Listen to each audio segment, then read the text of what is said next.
We're predominantly growers of malting winter barley, and then sugar beet, winter wheat, oilseed rape, spring barley or spring wheat is our general rotation. So there's 450 hectares in the arable rotation, plus a further 80 hectares of grassland. So weed problems on our sandy, light land tend to be annual nettle, and then more on the chalk land, quite a lot of charlock, obviously volunteer oilseed rape coming out of the rotation as well. I actually did some of my own trials using Kyleo against a straight glyphosate product on some lighter land. It was actually behind winter barley, going back into winter barley, and the field in particular had a very dense cover of annual nettle. What we found was that the Kyleo against the straight glyphosate had a very quick knockdown of the nettle, and also a much quicker breakdown of the weed as well, compared to the straight glyphosate product. Straight into a min-till situation,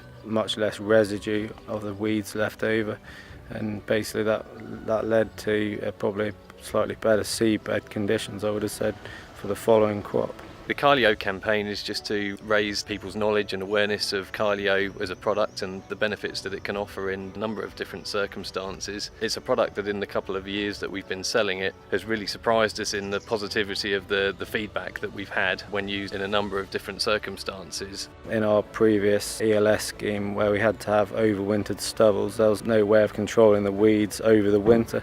So any autumn germinating weeds and actually some early spring germinating weeds became quite large weeds, and therefore Kyleo fitted in perfectly for that situation where we wanted a quick knockdown and quick deterioration of the weeds.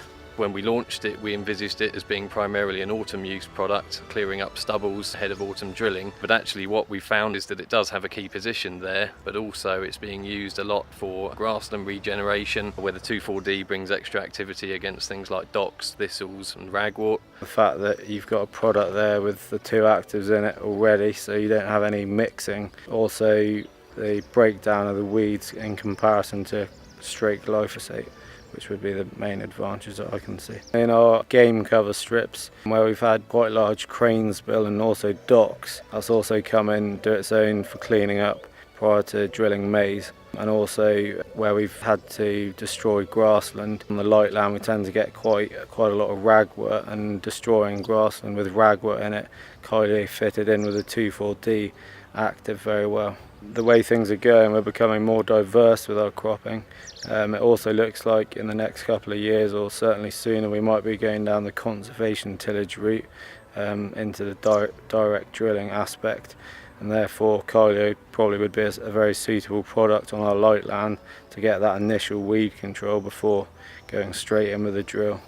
So yeah, I think that would be a very useful product going forward. So really this campaign is about sort of taking that positive feedback that we've had from farmers and trying to encourage others to try it. It's what we would encourage you to do is to pick your sort of worst field in terms of broadleaf weeds and maybe do a split application, so do half of the field with glyphosate, half of the field with Kyleo. And where we've managed to get people to do that, unanimously they've come back and used Kyleo again, because it really is, giving that activity above and beyond what they're getting with glyphosate.